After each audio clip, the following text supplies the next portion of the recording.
미국 의회가 발칵 뒤집혔습니다. 한국이 핵잠수함을 개발한다는 보고서 때문이었습니다.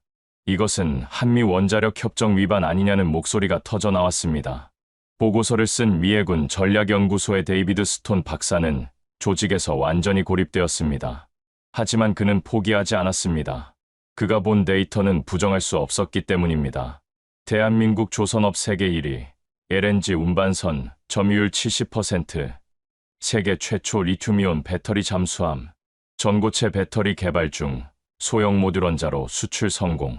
이 모든 것이 한 가지를 가리키고 있었습니다. 한국은 할 수 있다. 그리고 그는 옳았습니다. 편견과 맞서 싸운 한 전문가 6개월. 그 이야기를 들어보시죠. 그 전에 잠깐 누르는데 1초도 걸리지 않는 좋아요와 구독 버튼을 눌러주시면 영상 제작에 아주 큰 힘이 됩니다. 그럼 오늘의 사연 시작합니다. 저는 데이비드 스톤입니다. 올해 53세로 미국 해군전략연구소에서 27년간 잠수함 전략과 설계를 연구해온 수석 연구원입니다. 버지니아주 노퍽에 위치한 연구소에서 매일 아침 6시에 출근해 세계 각국의 해군력을 분석하는 일상을 살고 있었습니다. 제 사무실 창문 너머로는 미 해군 대서양 함대 사령부가 보였고 그곳에서 출항하는 핵잠수함들을 바라보는 것이 제 아침 루틴이었습니다. 저는 존스 홉킨스 대학교에서 해양공학 박사 학위를 받았고 버지니아급 핵잠수함 설계팀의 자문위원으로도 활동했습니다. 제 책상 위에는 20년 넘게 모아온 세계 각국 잠수함 모형들이 줄지어 있었습니다. 미국의 시울프급, 영국의 에스투트급, 러시아의 야센급, 프랑스의 쉬프랑급까지. 하지만 그 어디에도 한국 잠수함은 없었습니다. 제 성격은 철저한 데이터주의자였습니다. 감정에 휘둘리지 않고 오직 숫자와 사실만을 신뢰했습니다. 동료들은 저를 냉정하고 때로는 냉소적이라고 평가했지만 저는 그것을 전문가의 자세라고 생각했습니다. 27년간 제 분석 보고서는 단 한 번도 큰 오류가 없었고 그것이 제 자부심이었습니다. 평생을 미 해군의 핵잠수함 기술 우위를 확신하며 살아왔습니다. 제 인생에서 가장 중요한 가치는 객관성과 사실이었고 편견 없는 냉철한 분석가로서의 정체성이 제 존재 이유였습니다. 특히 아시아 국가들의 해군력에 대해서는 일종의 선입견이 있었습니다. 기술 모방 수준이라는 평가였죠. 일본은 예외적으로 인정했지만 그 외 국가들은 서방 기술의 아류라고 생각했습니다. 한국에 대해서도 마찬가지였습니다. 독일에서 214급 잠수함 기술을 이전받아 장보고급을 만든 나라. 조선업은 강하지만 첨단 군사기술은 다른 영역이라고 여겼습니다. 제 머릿속 한국은 삼성 스마트폰과 현대 자동차를 만드는 나라였지 독자적 핵잠수함을 설계할 수 있는 나라는 아니었습니다. 저는 매일 아침 커피를 마시며 국제 군사 뉴스를 확인했습니다. 러시아 해군의 움직임, 중국의 진급 핵잠수함, 건조 소식, 인도의 아리안트급 작전 배치 현황 등이 제 관심사였습니다. 한국 관련 뉴스는 대부분 건너뛰었습니다. 중요하지 않다고 판단했기 때문입니다. 아내와 15살 아들과 함께 노퍽 교외의 조용한 주택가에서 살고 있었습니다. 주말이면 아들과 함께 해군 박물관을 방문하거나 요트를 타러 갔습니다. 평온하고 안정적인 삶이었습니다. 제 세계관이 흔들릴 일은 없을 것 같았습니다. 그런데 2024년 초 모든 것이 바뀌기 시작했습니다. 제 27년 경력이 무색해지는 순간이 다가오고 있었습니다. 한국이라는 나라가 제 모든 확신을 산산조각 낼 줄은 꿈에도 몰랐습니다. 그 시작은 아주 사소한 업무 지시 한 장이었습니다. 2024년 2월, 겨울이 끝나가는 버지니아의 쌀쌀한 아침이었습니다. 미 해군 전략연구소는 펜타곤에서 불과 20분 거리에 있었고 저는 이곳에서 20년 넘게 세계 해군력의 변화를 추적해왔습니다. 연구소 건물은 5층짜리 현대식 건물로 1층 로비에는 미 해군의 역사를 보여주는 대형 벽화가 걸려 있었습니다. 제 일상은 아주 규칙적이었습니다. 매일 아침 커피 한 잔과 함께 세계 각국의 국방 뉴스를 체크하고 오전에는 잠수함 기술 트렌드를 분석하며 오후에는 동료들과 전략 회의를 했습니다. 점심시간에는 연구소 식당에서 동료들과 함께 최신 군사 이슈를 토론했습니다. 저희 연구소는 미 해군의 두뇌 집단이라 불렸고 여기서 나온 보고서 한 장이 수십억 달러 예산을 좌우했습니다. 동료 연구원들은 대부분 명문대 박사 출신들이었습니다. 마크는 MIT 출신으로 추진 시스템 전문가였고 제니퍼는 스탠퍼드에서 해양음향학을 연구했습니다. 우리는 주로 러시아와 중국의 해군력 증강에 주목하고 있었습니다. 특히 중국의 진급 핵잠수함과 러시아의 야생급이 우리의 주요 관심사였죠. 매주 월요일 오전 9시 전략회의에서는 이 두 나라의 동향만 집중적으로 논의되었습니다. 연구소 내부 문화는 전형적인 미국 중심적 사고방식이었습니다. 세계 해군력 순위를 매길 때 1위는 당연히 미국이었고 2위부터 경쟁 구도를 분석했습니다.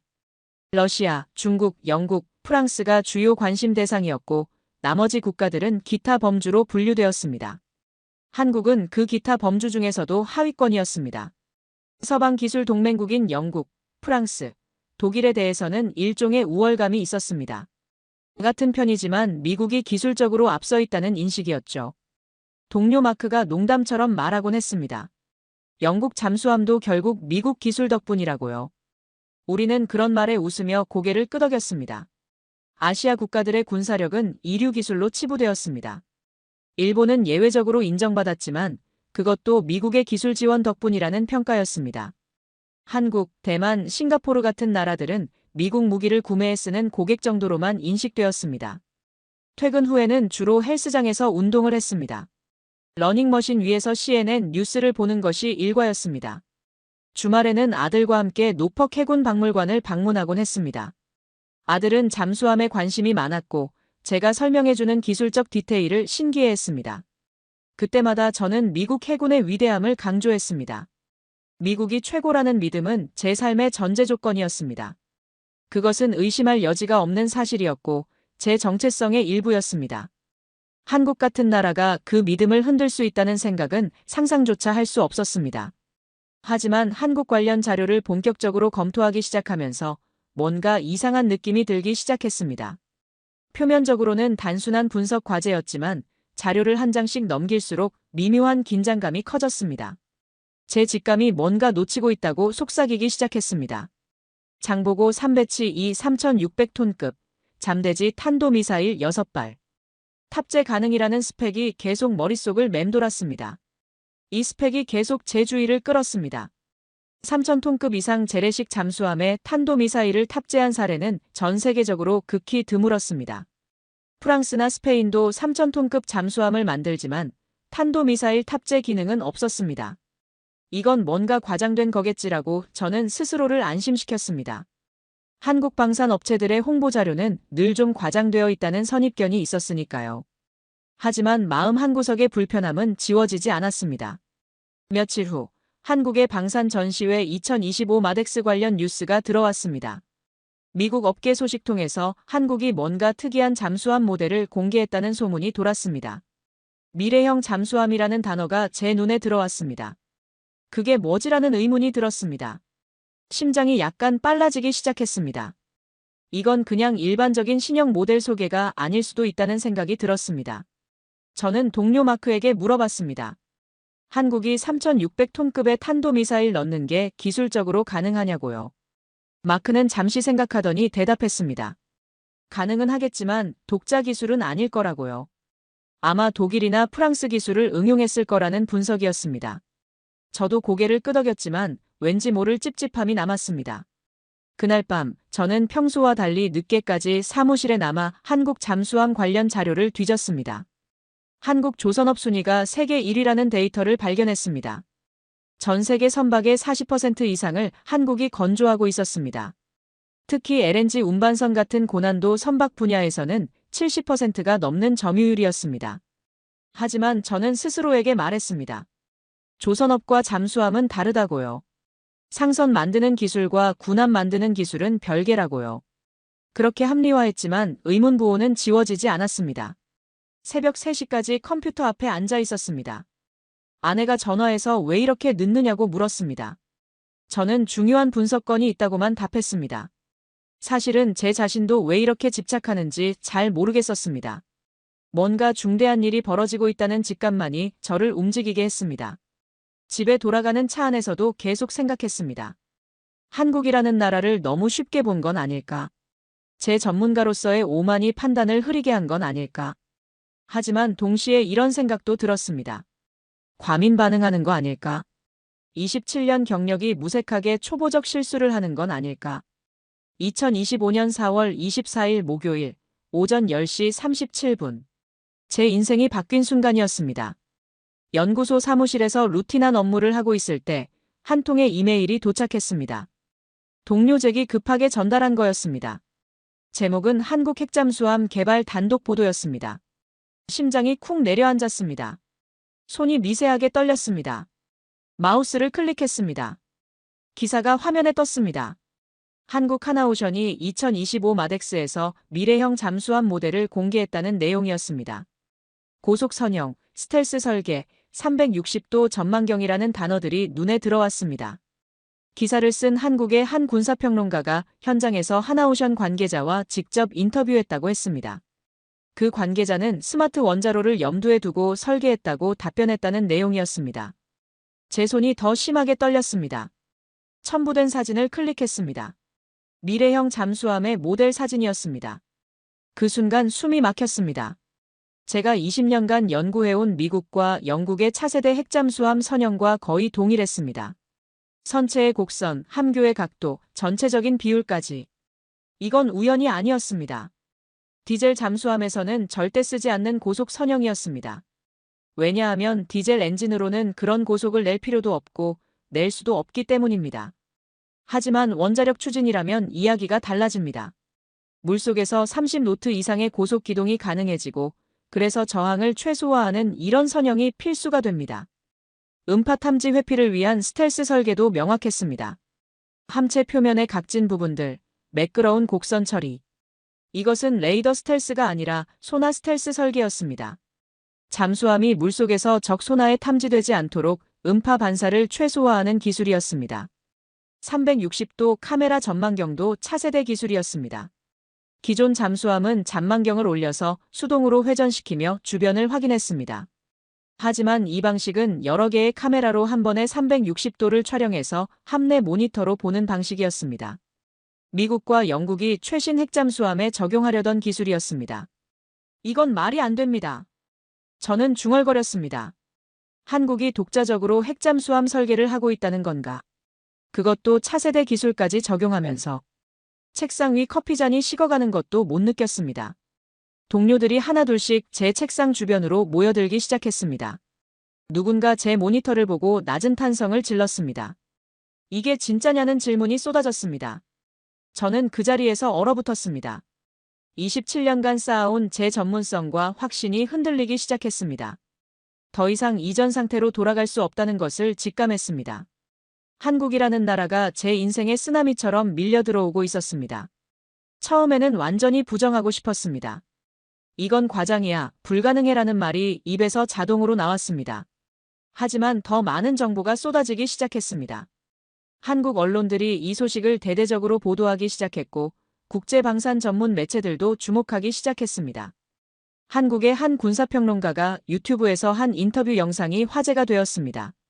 그는 마덱스 현장에서 하나오션 관계자와 직접 대화한 내용을 공개했습니다.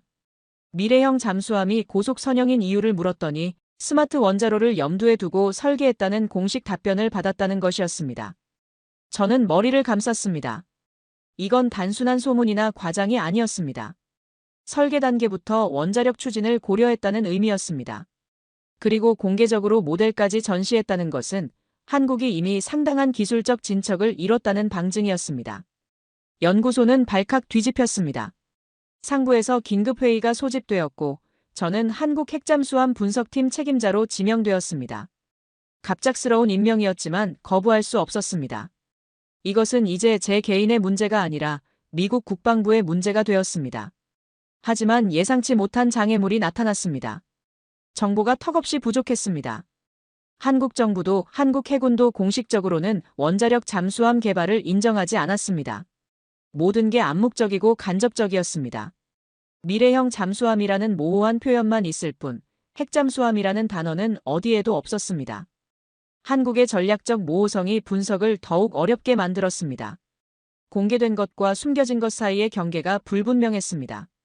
어떻게 분석하라는 거냐고 저는 좌절했습니다. 데이터가 없으면 분석도 불가능했습니다. 게다가 상부에서는 빨리 보고서를 내라고 압박했습니다. 2주 안에 종합평가 보고서를 제출하라는 지시였습니다.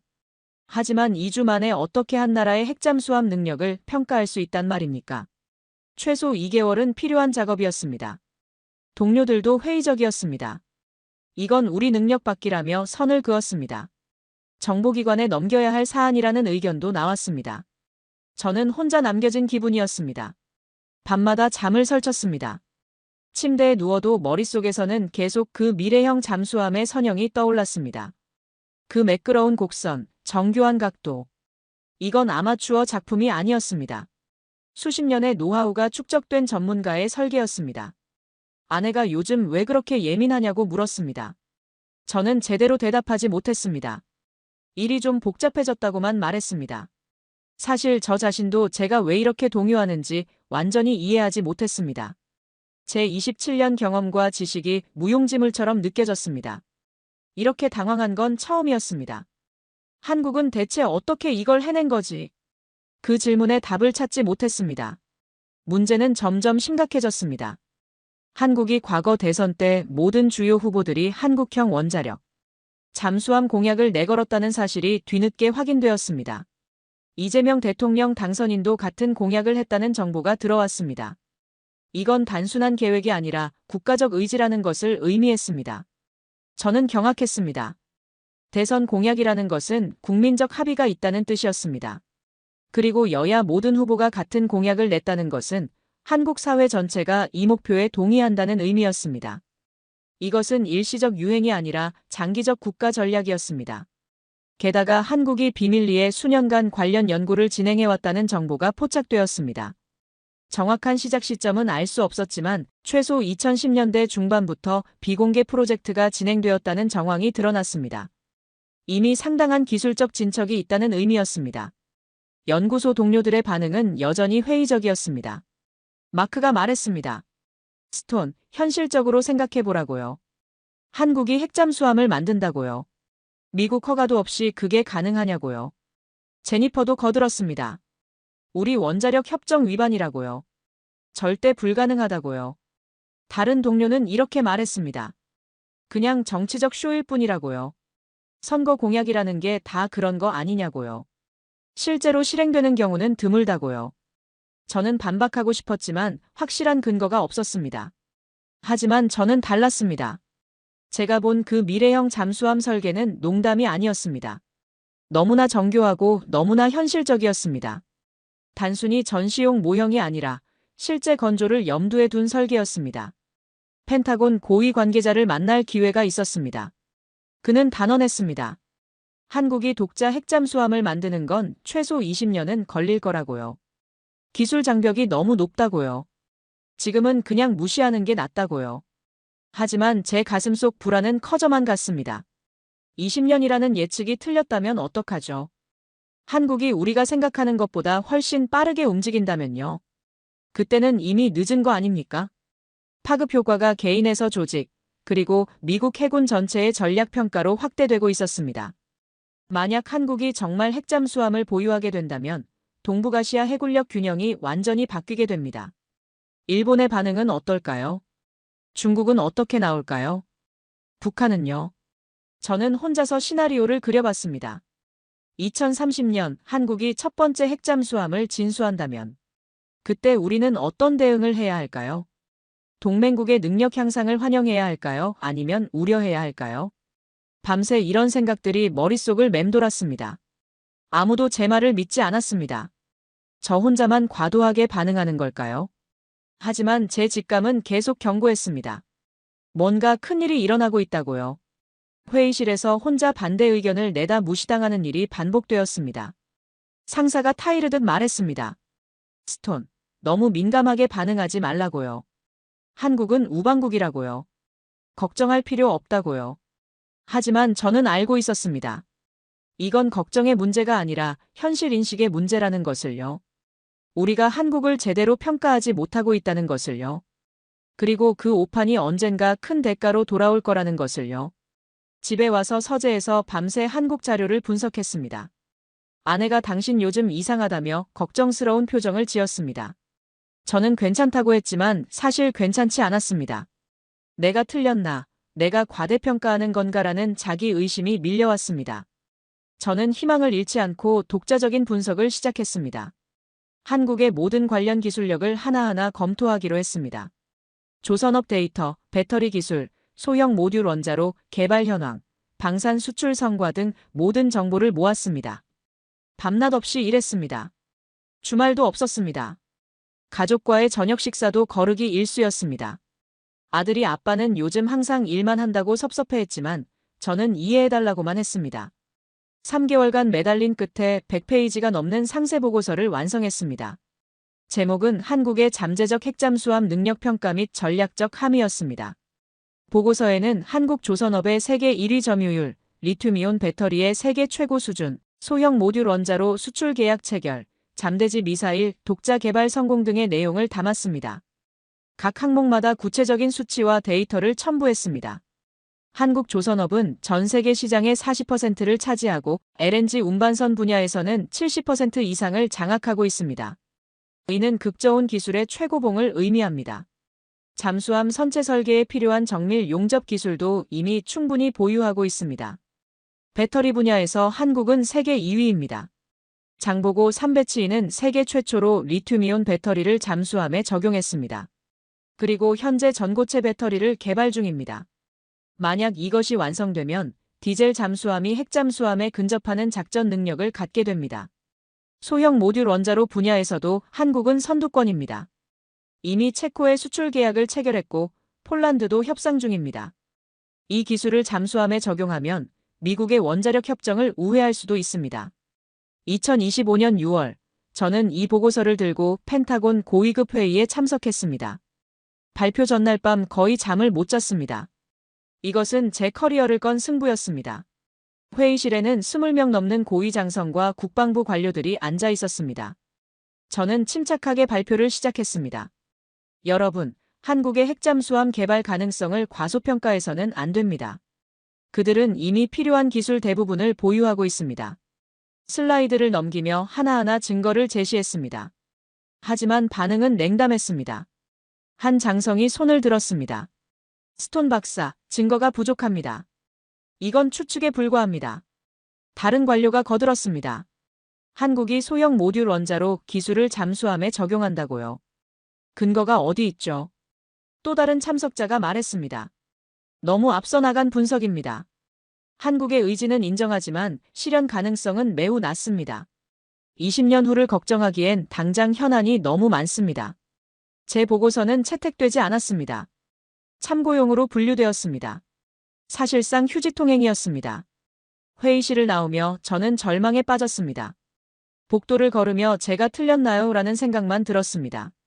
동료들의 동정 어린 시선이 더 고통스러웠습니다. 누군가 어깨를 두드리며 수고했다고 했지만 그것은 위로가 아니라 패배의 확인이었습니다. 주차장에서 한참 차 안에 앉아 있었습니다. 시동을 걸 힘도 없었습니다. 집에 돌아와 아내에게 실패했어라고 말했습니다. 아내는 아무 말 없이 저를 안아줬습니다. 아들이 아빠 괜찮아라고 물었지만 대답할 수 없었습니다. 며칠간 출근도 못하고 집에 틀어박혀 있었습니다. 내가 뭘 잘못한 거지? 데이터는 명확했는데, 논리도 탄탄했는데, 왜 아무도 믿지 않는 거지? 그런 자책이 반복되었습니다. 실패 후 저는 심각한 자기의심에 빠졌습니다. 밤마다 잠을 설쳤습니다. 침대에 누워도 눈이 감기지 않았습니다. 새벽 3시, 4시까지 천장만 바라봤습니다. 내가 정말 한국의 능력을 제대로 평가한 걸까? 아니면 그냥 내가 과대망상에 빠진 걸까? 27년간 쌓아온 제 전문성이 흔들렸습니다. 동료들은 저를 보며 고개를 저었고 상사는 실망한 표정을 감추지 않았습니다. 연구소 복도를 걸을 때마다 사람들의 시선이 느껴졌습니다. 저 사람이 한국 핵잠수함으로 난리친 사람이라는 수군거림이 들렸습니다. 과거의 기억들이 되살아났습니다. 2010년대 초반 중국 해군력 증강을 경고했을 때도 비슷한 무시를 당했던 기억이 떠올랐습니다. 그때도 과장이라는 반응뿐이었습니다. 동료들은 중국이 미국을 따라잡는 건 불가능하다고 했습니다. 그런데 결과는 어땠습니까? 중국은 지금 미국 다음 가는 해군 강국이 되었습니다. 항공모함을 3척이나 보유했고 핵잠수함도 계속 건조하고 있습니다. 제 경고를 무시했던 사람들은 지금 뒤늦게 허둥대고 있습니다. 또 같은 실수를 반복하는 건가? 아니면 이번엔 내가 틀린 건가? 이 두 가지 생각이 머릿속에서 계속 충돌했습니다. 확신과 의심 사이에서 저는 방황했습니다. 눈물이 났습니다. 53세 남자가 박사 학위를 가진 전문가가 27년 경력의 수석 연구원이 서재에서 혼자 울었습니다. 책상에 엎드려 소리 없이 흐느꼈습니다. 이렇게 무력감을 느낀 적이 없었습니다. 전문가로서의 자존심이 완전히 무너졌습니다.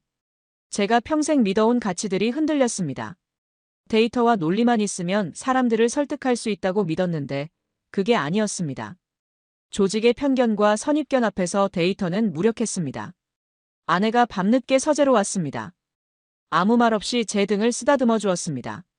그 따뜻함에 더 눈물이 났습니다. 아들이 몰래 문틈으로 걱정스럽게 바라보는 눈빛도 느껴졌습니다. 제 모습이 가족들에게 얼마나 고통을 주는지 알았지만 어떻게 해야 할지 몰랐습니다.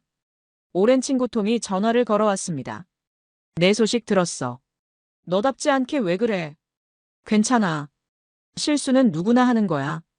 친구는 위로하려 했지만 그 말이 오히려 더 아팠습니다. 실수라니. 제가 한 게 정말 실수였을까요? 퇴사까지 생각했습니다. 이렇게 신뢰를 잃은 상태로 연구소에 남아있는 게 의미가 있을까? 차라리 대학으로 가서 학생들을 가르치는 게 낫지 않을까? 어두운 생각들이 꼬리를 물었습니다. 하지만 책상 위에 펼쳐놓은 한국 자료들은 치울 수 없었습니다. 그 미래형 잠수함의 사진이 계속 제 눈길을 끌었습니다. 그 선형은, 그 설계는 가짜가 아니었습니다. 제 30년 경험이 말해주고 있었습니다. 마음 한구석에는 여전히 작은 희망이 남아 있었습니다. 희미하지만 꺼지지 않는 불씨 같은 것이었습니다. 한 번만 더. 한 번만 더 기회를 달라. 제발 한 번만 더라고 저는 중얼거렸습니다. 그때였습니다. 예상치 못한 곳에서 조력자가 나타났습니다. 2025년 7월 초 평범한 월요일 아침이었습니다. 출근해서 이메일을 확인하는데 낯선 이름의 발신자가 눈에 들어왔습니다. 다나카 히로시. 일본 이름이었습니다. 제목은 당신의 한국 핵잠수함 보고서에 대하여였습니다. 클릭했습니다. 스톤 박사님, 저는 일본 해상자위대 퇴역 제독 다나카 히로시입니다. 당신의 보고서를 읽었습니다. 당신이 옳습니다. 제가 도울 수 있습니다. 심장이 뛰었습니다. 다나카 히로시. 저도 그 이름을 알고 있었습니다. 아시아 해군 전략의 살아있는 전설이었습니다. 40년 경력 일본 해상자위대 작전본부장을 역임했고 퇴역 후에도 아시아 해군력 분석의 최고 권위자로 인정받는 인물이었습니다. 그의 논문을 여러 번 읽은 적이 있었습니다. 중국 해군에 대한 분석이 특히 뛰어났습니다. 객관적이고 냉철하면서도 깊이가 있었습니다. 그런 분이 제게 연락을 해왔다는 것이 믿기지 않았습니다. 즉시 답장을 보냈습니다. 화상회의를 요청했고 다음 날 오전 10시에 약속이 잡혔습니다. 그날 밤 거의 잠을 못 잤습니다. 기대와 긴장이 뒤섞였습니다. 혹시 이것이 전환점이 될까? 다음 날 아침 화상회의를 시작했습니다. 화면에 나타난 다나카 제독은 70대 초반으로 보였습니다. 하얀 머리, 날카로운 눈빛, 단정한 자세. 군인 특유의 절제된 카리스마가 느껴졌습니다. 그가 먼저 말했습니다. 스톤 박사, 서방 국가들은 한국을 너무 과소평가합니다. 저는 30년간 한국을 지켜봤습니다.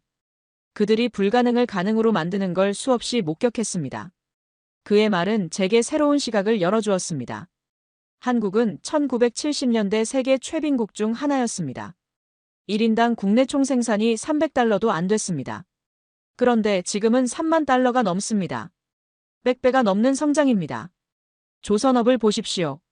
1970년대 일본이 세계 1위였을 때 한국은 배 한 척 제대로 못 만들었습니다. 그런데 1990년대에 일본을 추월했고 지금은 압도적 1위입니다. 이게 우연일까요? 반도체를 보십시오. 1980년대만 해도 한국은 반도체 기술이 전무했습니다.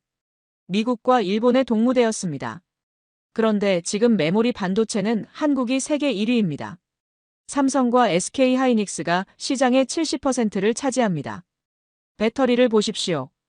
2000년대 초반만 해도 일본 기업들이 지배했습니다. 하지만 지금은 LG 에너지 솔루션, 삼성 SDI, SK온이 글로벌 톱3에 들어갑니다. 한국 기업들이 전기차 배터리 시장을 선도하고 있습니다. 그들은 모방하지 않습니다. 흡수하고 개량하고 초월합니다. 이것이 한국의 방식입니다. 다나카 제독의 말은 힘이 있었습니다. 제가 막연하게 느끼던 것을 명확한 언어로 표현해 주었습니다. 그는 구체적인 데이터도 보여주었습니다. 한국이 독일 214급 기술을 이전받은 후 단 10년 만에 3,000톤급 장보고 3를 독자 설계한 과정을 정리한 자료였습니다. 세계 최초로 리튬이온 배터리를 잠수함에 적용한 사례도 있었습니다. 그리고 지금 전고체 배터리까지 개발 중인 현황도 첨부되어 있었습니다. 만약 이것이 완성되면 디젤 잠수함의 수중 체류 시간이 혁명적으로 늘어납니다. 거의 핵잠수함 수준에 근접하게 됩니다. 다나카 제독의 말은 마치 어둠 속의 한 줄기 빛과 같았습니다. 제가 혼자가 아니었습니다. 제 분석이 틀리지 않았다는 확신이 들기 시작했습니다. 처음으로 제 말을 이해해주는 사람을 만났습니다. 화상회의가 끝난 후 저는 눈물을 흘렸습니다. 안도의 눈물이었습니다. 아, 내가 미친 게 아니었구나. 제 판단이 옳았구나. 이제 다시 시작할 수 있겠어. 그런 생각이 들었습니다. 새로운 희망을 얻은 저는 다나카 제독과 함께 철저한 계획을 세우기 시작했습니다. 이번에는 실패할 수 없었습니다.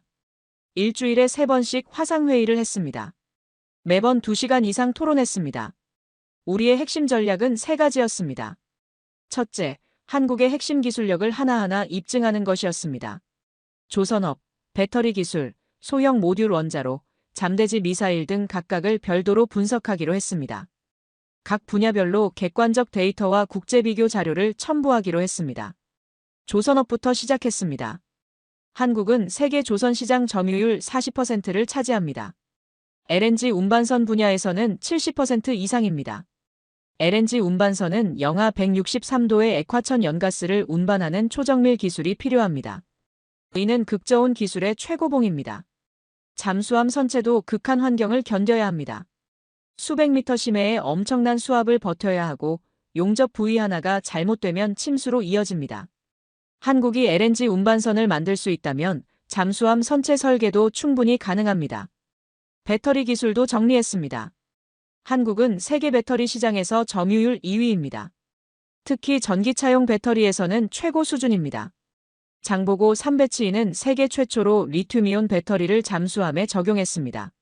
일본도 독일도 하지 못한 일입니다. 그리고 현재 전고체 배터리를 개발 중입니다.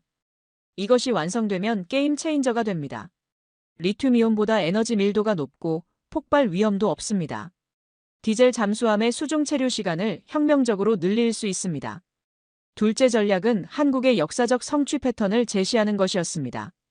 1970년대 조선업 진출, 2000년대 세계 1위 달성, 1990년대 반도체 진출, 2010년대 메모리 1위 달성, 2000년대 K9 자주포 개발, 2020년대 세계 최다 수출 달성. 이런 패턴을 보면 명확합니다. 한국은 한번 시작하면 반드시 세계 최고 수준까지 올라갑니다.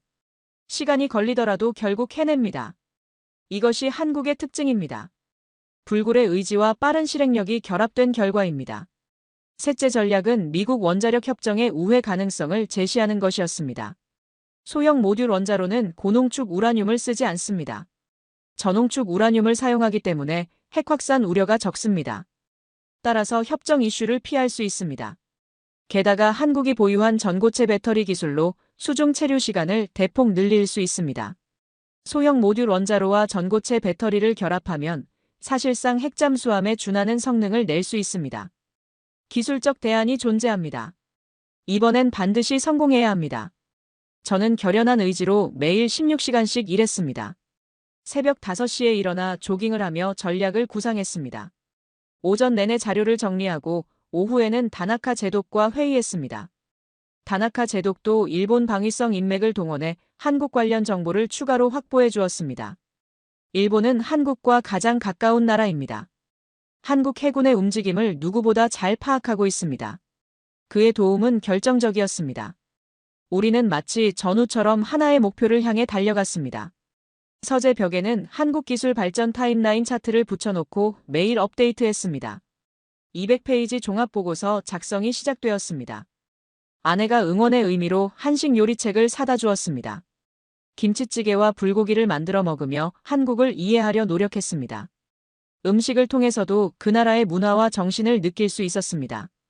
이건 내 커리어의 마지막 승부다. 모든 것을 걸었다. 저는 스스로에게 다짐했습니다. 이번엔 다릅니다. 완벽하게 준비했습니다. 모든 반론을 미리 차단할 겁니다. 데이터로, 사실로, 논리로 증명하겠습니다.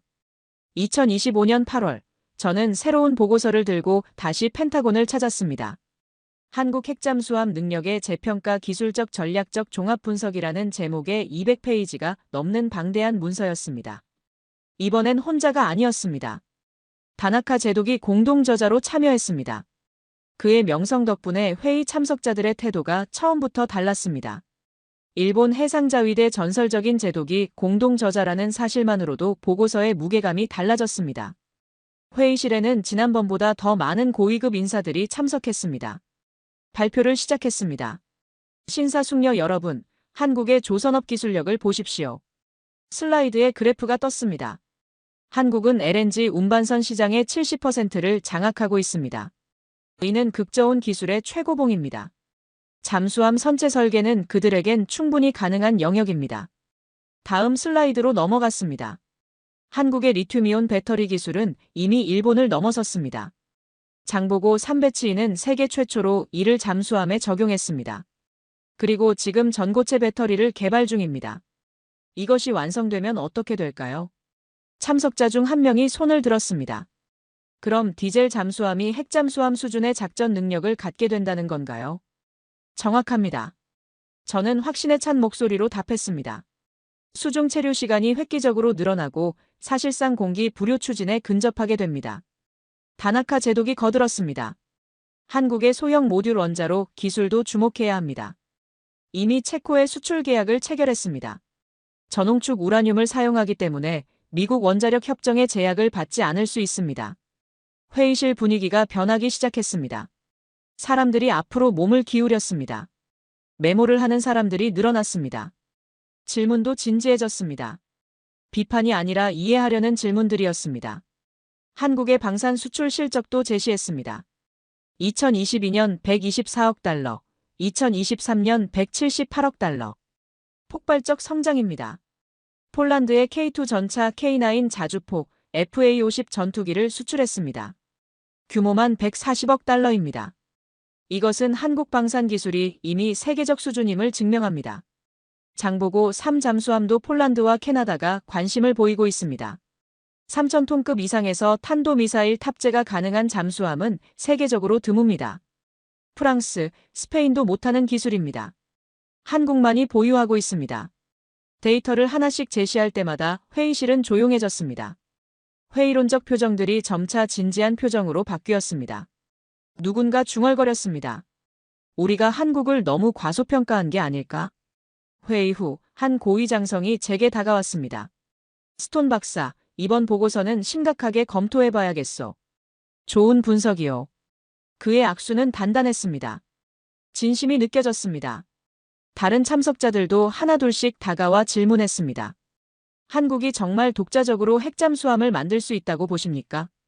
기술적으로는 충분히 가능합니다. 시간 문제일 뿐입니다. 저는 자신 있게 답했습니다. 복도에서 몇몇 사람들이 악수를 청했습니다. 지난번 보고서 때는 아무도 말을 걸지 않았는데 이번엔 달랐습니다. 드디어 귀 기울여 듣기 시작했습니다. 진전이 있었습니다. 하지만 아직 끝이 아니었습니다. 완전한 승인은 아니었습니다. 추가 검토가 필요하다는 의견이 많았습니다. 시간이 더 필요했습니다. 저는 조급해하지 않기로 했습니다. 이미 큰 진전이었습니다. 사무실로 돌아와 다나카 제독에게 화상으로 결과를 보고했습니다. 그는 만족스러운 표정을 지었습니다. 잘했습니다. 스톤 박사. 하지만 방심하지 마십시오. 이제 50%만 성공한 겁니다. 그의 말이 맞았습니다. 아직 50%만 성공한 거야. 저는 스스로 경계했습니다. 더 많은 증거가 필요했습니다. 시간이 얼마 남지 않았습니다. 한국의 기술 개발 속도는 우리 예상보다 빠를 수 있습니다. 서둘러야 했습니다. 그날 밤 집에 돌아가는 길이 한결 가벼웠습니다. 아내에게 오늘은 좀 잘 됐어라고 말했습니다. 아내가 활짝 웃었습니다. 오랜만에 보는 미소였습니다. 아들도 아빠 대단해라며 엄지를 치켜 세웠습니다. 하지만 마음 한편으로는 긴장이 풀리지 않았습니다. 아직 끝이 아니에요. 더 노력해야 합니다. 저는 스스로에게 다짐했습니다. 승리를 확신하기엔 아직 이릅니다. 그러나 성공을 목전에 두고 최악의 위기가 찾아왔습니다. 2025년 9월 초 미국 의회에서 폭탄 발언이 터졌습니다. 상원 군사위원회 소속 의원이 공개 청문회에서 강경 발언을 했습니다. 한국이 핵잠수함을 개발한다면 이는 한미 원자력 협정의 명백한 위반입니다. 우리는 이를 용인할 수 없습니다. 그의 목소리는 단호했습니다. 동맹이라고 해서 예외는 없습니다. 핵 비확산은 미국 외교 정책의 핵심입니다. 언론이 들끓었습니다. CNN, 폭스뉴스, 뉴욕타임스 모두가 이 발언을 톱뉴스로 다뤘습니다. 한미 관계 악화 우려, 동맹 균열 가능성 등 부정적 기사들이 쏟아졌습니다.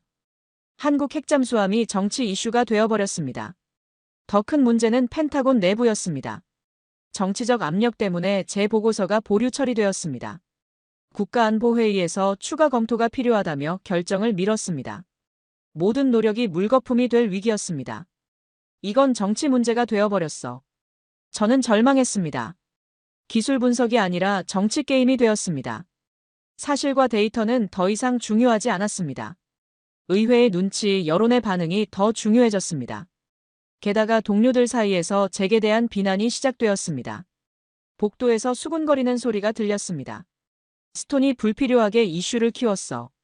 조용히 넘어갔어야 했는데. 이제 한미 관계까지 악화됐잖아. 한 동료가 직접 말했습니다. 자네 때문에 우리 연구소가 곤란해졌네. 의회에서 우리 예산 삭감하겠다고 협박하더군. 책임질 수 있나? 그의 목소리는 차갑고 날카로웠습니다. 상사도 저를 불러 질책했습니다. 스톤, 자네 때문에 부서 전체가 곤란해졌네. 왜 굳이 이런 민감한 이슈를 건드린 거야? 한국은 우리 동맹국이야. 조용히 넘어갈 일을 왜 크게 만들었나? 저는 변명할 말이 없었습니다. 사실을 말했을 뿐인데 그것이 죄가 되었습니다. 진실을 추구했을 뿐인데 그것이 조직에 피해를 준다고 비난받았습니다. 다나카 제독마저도 일본 정부로부터 압력을 받았습니다. 일본 외무성에서 연락이 왔다고 했습니다. 미국을 자극하지 말라는 경고였습니다. 한미 관계가 악화되면 한미일 협력 체제에도 영향을 미칩니다. 조용히 하라는 압박이었습니다. 어느 날 저녁 다나카 제독에게서 전화가 왔습니다. 스톤 박사 미안합니다. 제가 더 이상 도울 수 없을 것 같습니다. 그의 목소리는 괴로워 보였습니다. 정부 압력을 이길 수 없습니다. 이해해 주십시오. 전화를 끊는 순간 심장이 얼어붙었습니다. 마지막 동지마저 떠났습니다. 이제 정말로 혼자가 되었습니다. 모든 게 무너졌습니다. 정치가 진실을 짓밟아버렸습니다. 상황은 그 어느 때보다 절망적이었습니다. 모든 것이 끝난 것처럼 보였습니다. TV 뉴스에서 제 보고서가 비판받는 모습을 봤습니다. 한 패널이 말했습니다. 이 보고서는 한미 동맹의 균열을 일으킬 수 있는 위험한 분석입니다. 복도를 지나갈 때 동료들이 수군거리며 피했습니다. 식당에서 밥을 먹을 때도 아무도 옆에 앉지 않았습니다. 완전히 고립되었습니다. 27년 커리어의 마지막이 이렇게 비참할 줄이야. 집에 와서 소파에 주저앉았습니다. 멍하니 천장만 바라봤습니다. 움직일 힘이 없었습니다. 아내가 옆에 앉아 손을 잡아주었습니다. 그만두자. 여보. 이제 그만해. 아내의 눈에 눈물이 고였습니다. 이제 정말로 끝인가? 저는 중얼거렸습니다. 모든 게 허사였나? 진실은 결국 패배하는 건가? 어둠 속에서 저는 길을 잃었습니다. 모든 것이 끝난 것처럼 보이던 그 순간 결정적인 깨달음이 찾아왔습니다. 2025년 9월 중순 어느 날 새벽 4시 잠에서 깼습니다. 뇌리를 스치는 한 가지 생각이 있었습니다. 그래, 정치가 문제라면 정치적으로 풀어야 해. 저는 침대에서 벌떡 일어났습니다. 완전히 다른 접근이 필요했습니다. 한국의 핵잠수함을 위협이 아니라 기회로 프레임을 바꾸는 것이었습니다. 심장이 터질 듯이 뛰었습니다. 이것은 제 커리어 전체를 건 모험이었습니다. 하지만 더 이상 물러설 곳이 없었습니다. 규칙을 따르면 패배합니다. 규칙을 깨야 했습니다. 서재로 내려가 컴퓨터를 켰습니다. 새로운 보고서를 작성하기 시작했습니다. 제목은 한국의 첨단 잠수함 기술 미국의 전략적 기회였습니다. 관점을 완전히 바꾼 것입니다. 핵심 논지를 정리했습니다. 한국이 독자적으로 첨단 잠수함을 개발한다면 이는 미국에게 위협이 아니라 기회입니다. 우리는 한국과 기술 협력을 통해 중국과 러시아에 대응할 수 있습니다. 한국의 배터리 기술, 조선 기술과 미국의 원자력 기술이 결합된다면 어떻게 될까요? 세계 최고의 잠수함이 탄생할 것입니다. 이것이야말로 진정한 한미동맹의 미래입니다. 중국을 견제하려면 일본만으로는 부족합니다. 한국의 해군력 강화가 필요합니다. 한국이 첨단 잠수함을 보유하면 동중국해와 서태평양에서 우리 동맹의 전력이 2배가 됩니다. 커피를 10잔이나 마시며 밤새 40페이지 보고서를 완성했습니다. 손이 떨렸지만 타자를 멈출 수 없었습니다. 이것이 옳은 일이에요. 하지만 이것이 내 마지막 보고서가 될 수도 있어. 그런 생각이 들었습니다. 보고서를 펜타곤이 아니라 백악관 국가안보회의에 직접 보냈습니다. 조직의 절차를 완전히 무시한 것이었습니다. 상사의 허락도 받지 않았습니다. 부서장의 결재도 없었습니다. 전송 버튼 앞에서 5분간 망설였습니다. 이 버튼을 누르는 순간 제 운명이 결정됩니다. 승진이 아니면 해고입니다. 성공이 아니면 파멸입니다. 손가락이 떨렸습니다. 아내가 새벽에 일어나 내려왔습니다. 뭐 하는 거야? 여보. 인생 최대의 도박을 하고 있어. 저는 떨리는 목소리로 답했습니다. 말리지 마. 이게 옳은 일이야. 아내는 한참 저를 바라보다가 고개를 끄덕였습니다. 당신을 믿어. 그 말에 힘을 얻어 저는 전송 버튼을 눌렀습니다. 클릭. 보고서가 전송되었습니다. 이제 돌이킬 수 없었습니다. 책상에 엎드려 기도하듯 눈을 감았습니다. 제발, 제발 이 보고서가 올바른 사람에게 전달되기를. 제발 진실이 승리하기를. 모든 걸 걸었습니다. 이것은 생애 최대의 도전이었고 모든 것을 건 승부였습니다. 해가 떠올랐습니다. 아침이 밝았습니다. 출근 시간이 다가왔습니다. 저는 평소처럼 연구소로 향했습니다. 오늘이 제 마지막 출근일이 될 수도 있다는 생각이 들었습니다. 그리고 마침내 기적이 일어났습니다. 2025년 9월 말 백악관 국가안보회의로부터 전화가 왔습니다. 오전 10시였습니다. 회의 중이던 저는 긴급 전화를 받았습니다. 스톤 박사님, 국가안보보좌관께서 직접 만나고 싶어 하십니다. 내일 백악관으로 오실 수 있으십니까? 비서의 목소리는 공손했지만 단호했습니다. 거부할 수 있는 제안이 아니었습니다. 손이 떨렸습니다. 전화기를 놓는 순간 눈물이 났습니다. 꿈인가 싶었습니다. 백악관이라니. 국가안보보좌관이라니. 이것은 징계가 아니라 기회였습니다. 다음 날 아침 생애 처음으로 백악관에 들어갔습니다. 정문을 통과할 때 가슴이 벅차올랐습니다. 경비 검색을 받고 복도를 지나 국가안보보좌관의 집무실에 도착했습니다. 1시간 동안 회의가 진행되었습니다. 국가안보보좌관은 60대 초반의 카리스마 있는 여성이었습니다. 그녀는 제 보고서를 책상 위에 펼쳐놓고 있었습니다. 빨간 밑줄이 여기저기 그어져 있었습니다. 스톤 박사, 당신의 분석이 옳았습니다. 그녀가 말했습니다. 한국은 우리가 생각한 것보다 훨씬 앞서 있습니다. 그리고 당신의 제안도 타당합니다. 우리는 한국과의 기술 협력을 새로운 방향으로 검토하겠습니다. 감사합니다. 저는 겨우 말을 꺼냈습니다. 목이 메었습니다. 당신은 용기 있는 분석가입니다. 그녀가 계속 말했습니다. 조직의 압력에도 불구하고 진실을 추구했습니다. 이것이 진정한 전문가의 자세입니다.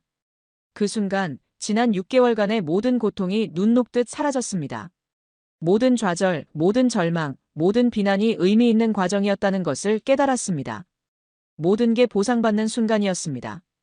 회의를 마치고 나오는 길, 백악관 정문을 걸으며 하늘을 바라봤습니다. 파란 가을 하늘이 눈부시게 아름다웠습니다. 진실은 결국 승리합니다. 포기하지 않길 정말 잘했어요. 연구소로 돌아왔을 때 상사가 저를 불렀습니다. 스톤, 백악관에서 연락이 왔네. 자네의 보고서가 공식 채택됐다고. 그는 잠시 말을 멈췄습니다. 그리고 내가 틀렸어. 미안하네. 상사의 악수는 따뜻했습니다. 그의 눈에는 존경의 빛이 있었습니다. 복도로 나오니 동료들이 하나둘씩 다가왔습니다. 축하한다며 악수를 청했습니다. 6개월 전 저를 비웃던 바로 그 사람들이었습니다. 마크가 다가와 어깨를 두드렸습니다. 스톤, 자네가 옳았어. 내가 잘못 봤어. 제니퍼도 미안하다고 했습니다. 자네 고집을 비웃었는데 자네가 전문가였어. 연구소 복도를 걸으며 환호성이 들렸습니다. 동료들이 박수를 쳤습니다. 불가능이 가능이 된 순간이었습니다. 감격의 눈물이 흘러내렸습니다. 집에 돌아가 아내를 껴안고 외쳤습니다. 해냈어. 우리가 해냈어. 아내도 울었습니다. 아들이 아빠 자랑스러워라며 달려왔습니다. 세 식구가 껴안고 함께 울었습니다. 그날 밤 저는 서재에서 한국 방향을 바라보며 생각했습니다. 감사합니다. 한국이라는 나라가 제게 용기를 가르쳐 주었습니다. 편견을 깨는 법을 알려주었습니다. 진실의 가치를 일깨워 주었습니다. 성공 직후 즉각적인 변화가 시작되었습니다. 불과 2주 만에 미 국방부의 한국에 대한 평가가 완전히 바뀌었습니다. 내부 분류 체계에서 한국이 기술 모방국에서 혁신 파트너로 재분류되었습니다. 세상이 바뀌기 시작했습니다. 언론의 반응도 180도 달라졌습니다. 워싱턴 포스트가 제 보고서를 인용하며 대형 특집 기사를 냈습니다. 한국의 숨겨진 기술력 미국이 놓친 기회라는 제목이었습니다. 기사는 일면에 실렸습니다. 제 사진도 함께 실렸습니다. 한국이 조선업, 배터리, 반도체에서 세계 최고 수준에 도달한 과정을 상세히 다뤘습니다. 그리고 핵잠수함도 시간 문제일 뿐이라고 분석했습니다. CNN에서 인터뷰 요청이 들어왔습니다. 생방송이었습니다. 스톤 박사님, 한국의 어떤 점이 가장 놀라우셨나요? 앵커가 물었습니다. 그들의 속도입니다. 저는 답했습니다. 1970년대 최빈국에서 50년 만에 첨단 기술 강국이 되었습니다. 1인당 국내 총생산 300달러에서 3만 달러로 100배 성장했습니다. 이것은 인류 역사상 유례없는 성취입니다. 제 개인적 성취감도 컸지만 더 중요한 것은 한국에 대한 미국의 시각 변화였습니다. 진실이 빛을 보는 순간이었습니다. 한국이 마땅히 받아야 할 평가를 받게 되었습니다. 펜타곤에서 한미 첨단 국방기술 협력 태스크포스가 구성되었습니다. 배터리 기술, 조선 기술, 소형 모듈 원자로 기술 등 구체적인 협력 분야가 논의되기 시작했습니다. 저도 태스크포스 자문위원으로 임명되었습니다. 소셜미디어에서도 반응이 뜨거웠습니다. 트위터에서 한국 핵잠수함이 트렌드에 올랐습니다. 한국이 핵잠수함을 대박이라는 반응이었습니다. K방산의 시대가 오고 있다는 분석도 나왔습니다. 미국 전문가도 인정한 한국의 기술력이라는 해시태그가 확산되었습니다. 한국 네티즌들의 반응도 뜨거웠습니다. 자랑스럽다, 이제 우리도 할 수 있다는 댓글들이 쏟아졌습니다. 전문가들도 놀라움을 표했습니다. MIT 해양공학과 교수가 논평을 냈습니다. 한국의 잠수함 기술 발전 속도는 경이롭다. 서방 국가들이 수십 년 걸린 일을 한국은 10년 만에 해냈다. 하버드 케네디 스쿨에서 강연 초청이 왔습니다. 한국의 기술 혁신 전략이라는 주제였습니다. 청중석에는 100명이 넘는 학생과 교수들이 앉아 있었습니다. 열띤 질의응답이 이어졌습니다. 제 역할은 그저 사실을 알린 것뿐이에요. 저는 겸손하게 말했습니다. 한국이 이룬 성취는 한국인들의 노력입니다. 저는 단지 그것을 세계에 알렸을 뿐입니다. 삶의 질도 향상되었습니다. 6개월간의 불면과 스트레스에서 해방되었습니다. 밤에 잠을 푹 잘 수 있게 되었습니다. 가족과의 시간도 되찾았습니다. 주말에는 아들과 함께 야구 경기를 보러 갔습니다. 한국 대사관에서 연락이 왔습니다. 감사 행사에 초대하고 싶다는 내용이었습니다. 대사가 직접 감사패를 전달했습니다. 한미 우호 증진에 기여한 공로였습니다. 제가 한 일은 진실을 말한 것뿐인데 겸손한 마음이 들었습니다. 시간이 흐르며 영향력은 더욱 확대되었습니다. 2025년 10월 한국 정부가 공식적으로 첨단 잠수함 기술 개발 로드맵을 발표했습니다. 비록 핵잠수함이라는 단어는 쓰지 않았지만 소형 모듈 원자로 기반 차세대 추진 시스템 연구를 명시했습니다. 국제사회의 반응이 이어졌습니다. 폴란드가 한국 장보고 3잠수함 도입을 공식 검토한다고 발표했습니다. 캐나다도 한국 잠수함 기술에 관심을 표명했습니다. 세계 최고 수준의 기술력이라는 평가였습니다. 경제적 파급 효과도 나타났습니다. 한국방산 주식이 급등했습니다. 한화오션 주가는 한 달 만에 30% 상승했습니다. 외신들은 K방산의 부상이라고 보도했습니다. 블룸버그는 한국 해군 기술 혁명이라는 헤드라인을 뽑았습니다. 사회적 변화도 일어났습니다. 한국 내에서 국민적 자부심이 커졌습니다. 우리도 할 수 있다는 자신감이 국민들 사이에 퍼졌습니다. 한국 언론들은 대서특필했습니다. 미국도 인정한 한국 기술력, 강대국 진입 신호탄이라는 제목들이었습니다. 문화적으로도 영향을 미쳤습니다. 한국 드라마 제작사에서 잠수함 승조원을 주인공으로 한 작품을 기획했습니다. 청소년들 사이에서 해군 장교가 인기 직업으로 떠올랐습니다. 한국 해군사관학교 지원율이 20% 증가했습니다. 정책적 변화도 이어졌습니다. 미국 의회가 한미 원자력 협정 개정안을 논의하기 시작했습니다. 한국의 기술 수준을 고려한 새로운 틀이 필요하다는 목소리가 나왔습니다. 한국을 일본, 영국 수준으로 격상해야 한다는 주장이 힘을 얻었습니다. 다른 나라들도 영감을 받았습니다. 호주 국방부가 한국의 기술 협력을 타진했습니다. 인도 해군도 관심을 표명했습니다. 브라질 해군 대표단이 한국 조선소를 방문했습니다. 한국 모델을 배우고 싶다는 요청이었습니다. 역사적 의미도 부각되었습니다. 한 역사학자가 논문을 발표했습니다. 이것은 21세기 한국의 기적입니다. 1970년대 조선업에서 시작해 50년 만에 첨단 해양 기술의 정점에 도달했습니다. 이는 인류 산업사의 길이 남을 성취입니다. 제가 본 것은 빙산의 일각에 불과했습니다. 한국의 잠재력은 상상을 초월했습니다. 조선업만이 아니었습니다. 반도체, 배터리, 디스플레이, 로봇, 인공지능까지. 한국은 모든 첨단 기술 분야에서 선두권이었습니다. 이제 세계가 한국을 다시 보기 시작했습니다. 더 이상 작은 나라가 아니었습니다. 기술 강국이었습니다. 혁신의 아이콘이었습니다. 불가능을 모르는 나라였습니다. 저는 블룸버그 인터뷰에서 이렇게 말했습니다. 한국을 과소평가하지 마십시오. 그들은 한번 목표를 정하면 반드시 달성합니다. 10년 후 세계는 지금과 완전히 다른 한국을 보게 될 것입니다. MIT에서 한국기술혁신 세미나가 열렸습니다. 저도 패널로 참석했습니다. 청중 중 한 명이 물었습니다. 한국의 성공 비결이 뭐라고 보십니까? 저는 답했습니다. 교육입니다. 한국은 국민의 90% 이상이 고등교육을 받습니다. 세계 최고 수준입니다. 그리고 불굴의 의지입니다. 빨리빨리 문화하면 된다는 정신. 이것이 한국을 만들었습니다. UN 안전보장이사회에서도 한국이 언급되었습니다. 중국 대표가 한국의 군사력 증강을 우려한다고 발언했습니다.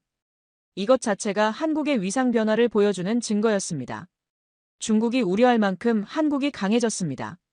일본도 긴장했습니다. 일본 방위성이 한국 해군력에 대한 재평가 작업에 들어갔습니다. 아사히 신문은 한국이 동북아 해군력 균형을 바꾸고 있다고 보도했습니다.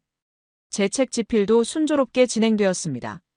한국의 길 폐허에서 혁신까지라는 제목으로 300페이지 분량이 완성되어 갔습니다. 출판사 3곳에서 계약 제안이 들어왔습니다. 내년 봄 출간 예정입니다. 이것은 시작일 뿐입니다. 저는 확신했습니다. 한국의 도약은 계속될 것입니다. 10년 후, 20년 후 한국은 지금보다 훨씬 더 놀라운 모습을 보여줄 것입니다. 이제 저는 이전과 완전히 달라진 상태에 있습니다. 직책은 미 해군전략연구소 부소장으로 승진했습니다. 아시아 태평양 해군력 연구센터 설립을 맡게 되었습니다. 예산 500만 달러, 연구원 20명 규모의 새 조직입니다. 백악관과 직접 소통하는 라인이 생겼고 국가안보회의에도 정기적으로 참석하게 되었습니다. 외적 변화도 컸지만 더 큰 것은 내적 성장이었습니다. 무엇보다 제 편견이 완전히 깨졌습니다. 서방이 최고라는 오만함, 아시아는 모방만 한다는 선입견이 얼마나 어리석었는지 뼈저리게 깨달았습니다. 저는 데이터는 봤지만 그 이면의 의지는 보지 못했습니다. 진정한 전문가는 데이터를 보되 편견은 버려야 합니다. 이것이 제가 얻은 가장 큰 교훈이었습니다. 27년 경력보다 6개월 경험이 더 값졌습니다. 고통스러운 6개월이었지만 그 시간이 저를 진짜 전문가로 만들었습니다. 실패를 통해 배운 것이 성공을 통해 배운 것보다 많았습니다. 한국에 대한 제 시각도 180도 바뀌었습니다. 처음엔 기술 모방국으로 봤던 나라가 이제는 혁신의 아이콘으로 보입니다. 한국이 제 인생의 선생님이 되었습니다. 이제 세상을 다르게 봅니다. 작은 나라라는 개념 자체가 의미 없다는 것을 배웠습니다. 1950년 전쟁의 폐허에서 시작해 70년 만에 세계 10위 경제대국이 되었습니다. 반도체, 조선, 배터리, 디스플레이에서 세계 1위입니다. K-팝, K-드라마로 문화 강국이 되었습니다. 그리고 이제 첨단 국방 기술까지 확보하고 있습니다. 이 모든 것을 한 세대 만에 이뤘습니다. 이것은 기적이 아니라 의지의 승리였습니다. 한국인들에게는 빨리빨리라는 독특한 문화가 있습니다. 서두르는 게 아니라 목표를 향해 전력 질주하는 것입니다. 그리고 하면 된다는 불굴의 정신. 불가능을 모르는 사람들입니다. 100번 넘어져도 101번 일어서는 민족입니다. 제 가치관도 변했습니다. 과거엔 미국이 세계를 이끈다고 생각했지만 이제는 세계가 함께 발전한다고 믿습니다. 한국 같은 파트너와 협력할 때 미국도 더 강해집니다. 편견은 진실의 적입니다. 오만은 발전의 장애물입니다. 새로운 목표도 생겼습니다. 제 책이 내년 출간됩니다. 한국의 길 폐허에서 혁신까지라는 제목입니다. 한국의 성공 비결을 세계와 공유하고 싶습니다. 한국이 어떻게 불가능을 가능으로 만들었는지 그 과정을 상세히 기록했습니다. 이미 세계 언어로 번역 계약이 체결되었습니다. 또한 다른 나라들을 돕는 활동도 시작했습니다.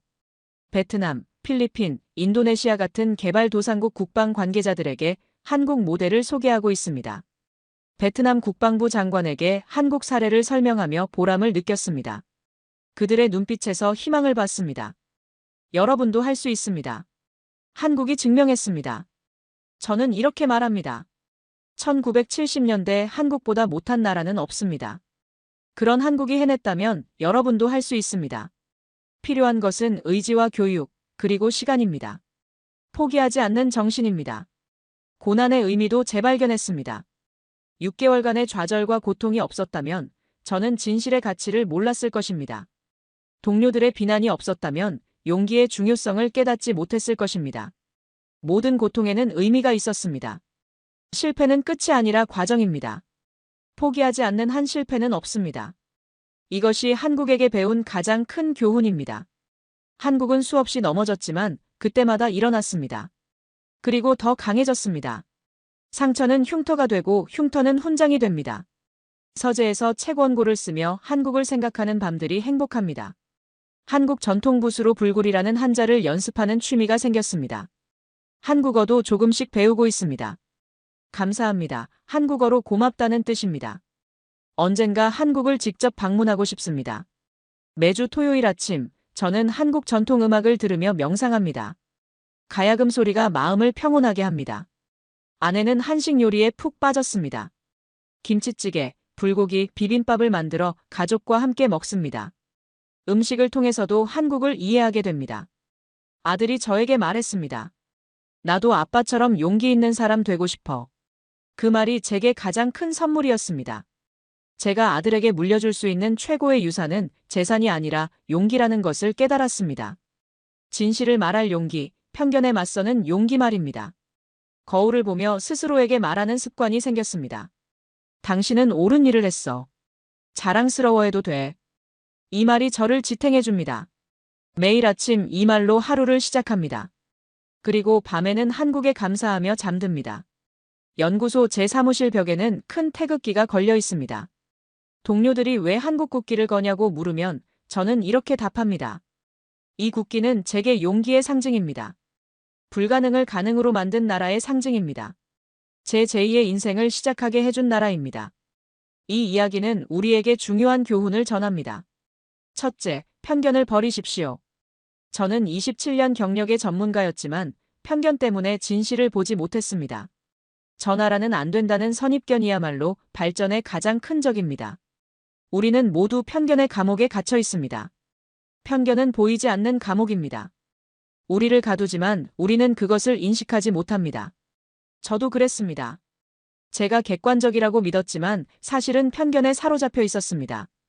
한국을 제대로 보지 못한 것은 제 눈이 아니라 제 마음의 문제였습니다. 둘째, 데이터와 사실을 믿으십시오. 제가 한국의 능력을 인정하게 된 것은 감정이 아니라 냉정한 데이터 때문이었습니다. 조선업 세계 1위 40%, 배터리 기술 세계 최고, 방산 수출 10위권. 이것은 부정할 수 없는 사실입니다. 하지만 데이터만으로는 부족합니다. 데이터 뒤에 숨은 이야기를 읽어야 합니다. 40%라는 숫자 뒤에는 수백만 노동자들의 땀이 있습니다. 세계 최고라는 말 뒤에는 불철주야 연구하는 과학자들이 있습니다. 숫자는 시작일 뿐입니다. 셋째, 용기를 가지십시오. 진실을 말하는 것은 쉽지 않습니다. 저는 동료들의 비난, 조직의 압박, 심지어 커리어의 위험까지 감수해야 했습니다. 하지만 포기하지 않았기에 진실이 빛을 볼 수 있었습니다. 용기 없이는 아무것도 바꿀 수 없습니다. 용기는 두려움이 없는 것이 아닙니다. 두려움에도 불구하고 행동하는 것입니다. 저도 두려웠습니다. 매일 밤 실패할까봐 무서웠습니다. 하지만 더 무서운 것은 진실을 외면하는 것이었습니다. 침묵하는 것이었습니다. 그래서 저는 말했습니다. 넷째, 불가능은 없다는 것을 기억하십시오. 1970년대 한국은 세계 최빈국 중 하나였습니다. 1인당 국내 총생산 300달러도 안 되는 나라였습니다. 그런데 지금은 세계 10위 경제대국, 첨단 기술 강국입니다. 이것이 가능했다면 무엇이든 가능합니다. 한국의 여정을 통해 우리는 의지의 중요성을 다시 한번 깨닫게 됩니다. 기술도 중요하고 자본도 중요하지만 가장 중요한 것은 하면 된다는 불굴의 정신입니다. 한국인들은 이것을 증명했습니다. 역사가 이것을 증명했습니다. 다섯째, 실패를 두려워하지 마십시오. 저는 첫 번째 보고서에서 실패했습니다. 동료들에게 조롱당하고 상사에게 질책당했습니다. 하지만 그 실패가 저를 더 강하게 만들었습니다. 실패는 끝이 아니라 배움의 기회입니다. 한국도 수많은 실패를 겪었습니다. 1997년 외환위기로 국가부도 직전까지 갔습니다. 하지만 그들은 포기하지 않았습니다. 국민들이 금모으기 운동을 했습니다. 기업들이 구조조정을 단행했습니다. 그리고 더 강한 나라로 다시 일어섰습니다. 여섯째, 교육에 투자하십시오. 한국의 성공 비밀은 교육입니다. 전쟁 직후 가난했지만 학교부터 지었습니다. 배고파도 아이들을 학교에 보냈습니다. 그 아이들이 자라서 오늘의 한국을 만들었습니다. 교육이 미래를 바꿉니다. 일곱째, 속도가 중요합니다. 한국의 빨리빨리 문화를 무시하지 마십시오. 느리게 완벽하게보다 빠르게 실행하고 개선하는 것이 더 효과적일 때가 많습니다. 한국은 이것을 알았습니다. 실행하면서 배웠습니다. 완벽을 기다리지 않았습니다. 여덟째, 팀워크를 발휘하십시오. 한국인들의 협력 정신, 공동체 의식이 그들을 강하게 만들었습니다. 개인의 성공보다 공동체의 성공을 우선시했습니다. 이것이 한국을 빠르게 발전시킨 원동력입니다. 여러분도 지금 불가능해 보이는 도전에 직면해 있나요? 한국의 이야기를 기억하십시오. 폐허에서 기적을 만든 나라, 불가능을 가능으로 바꾼 사람들의 이야기를 기억하십시오. 포기하지 마십시오. 여러분의 꿈은 이룰 수 있습니다. 혹시 여러분 주변에도 과소평가되고 있는 능력이나 기회가 있지 않나요? 편견을 버리고 다시 한번 살펴보십시오. 제2의 한국이 바로 여러분 곁에 있을지도 모릅니다. 열린 마음으로 세상을 보십시오. 선입견을 버리십시오. 저는 이제 한국의 영원한 팬이자 지지자입니다. 한국이 앞으로 어떤 놀라운 성취를 이룰지 기대됩니다. 10년 후, 20년 후 한국은 지금보다 훨씬 더 강한 나라가 되어 있을 것입니다. 저는 확신합니다. 그들의 여정은 아직 끝나지 않았습니다. 세계 여러분께 말씀드립니다. 한국을 절대 과소평가하지 마십시오. 그들은 한번 목표를 정하면 반드시 달성합니다. 10년이 걸리든 20년이 걸리든 결국 해냅니다. 이것이 한국입니다. 이것이 한국인입니다. 이 감동적인 이야기가 마음에 드셨다면 좋아요와 구독 부탁드립니다. 한국의 놀라운 성취를 널리 알리기 위해 이 영상을 공유해주세요. 진실은 더 많은 사람들이 알아야 합니다. 여러분의 공유 하나가 누군가에게 용기를 줄 수 있습니다. 그리고 여러분의 경험과 생각을 댓글로 남겨주세요. 당신도 과소평가했다가 놀란 경험이 있나요? 한국에 대해 새롭게 알게 된 사실이 있나요? 여러분이 극복한 편견은 무엇인가요? 여러분의 이야기를 듣고 싶습니다. 댓글로 함께 나눠주세요. 긴 시간 시청해주셔서 정말 감사합니다. 진실은 언젠가 반드시 빛을 봅니다. 그리고 그 진실을 말할 용기를 가진 사람이 역사를 바꿉니다. 편견을 버리고 용기를 가지고 끝까지 포기하지 마십시오. 여러분도 할 수 있습니다. 한국이 증명했습니다. 의지가 있으면 길이 있습니다. 꿈이 있으면 현실이 됩니다. 노력하면 결과가 나옵니다. 여러분도 할 수 있습니다. 저를 믿으십시오. 그리고 무엇보다 여러분 자신을 믿으십시오. 감사합니다, 한국. 고맙습니다, 한국 국민 여러분. 여러분이 제 인생을 바꿔주었습니다. 여러분의 불굴의 정신이 저에게 용기를 주었습니다. 진심으로 감사드립니다.